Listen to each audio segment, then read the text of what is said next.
In this video, I'm going to show you how to change beginning balance in QuickBooks Online. Now, the first thing you have to do, you want to go to Settings, top right, and then from here, you want to click on Chart of Accounts. Now, here, you want to find the bank or credit card account, and then you want to click on View Register. So I'm going to go to Checking over here, for example, and click on View Register.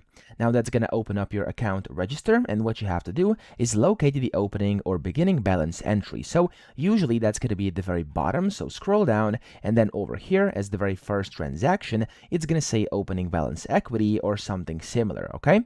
So over here for me it says opening balance equity. To change the beginning balance over here, you want to click on it, and then you want to go and change it over here. So as you can see right now, it's 5K. So you can just basically change this. You can edit this amount, of course, or date to match your records. So I'm just going to go and change this from 5K to, let's say, 8K, and then you want to click on the save button over here. And here, as you can see, of course, it gives you a warning. If you're sure you want to modify it, click on yes. And whenever you do that, it's going to save it. And there we go. We've changed our beginning balance. Okay, now make sure you know that after you do this, there's going to be some consequences. So as you were able to see earlier, you're going to have to reconcile things and stuff like that. And yeah, that's it. So I hope this video helped you out. If it did, please subscribe to the channel and help me out as well.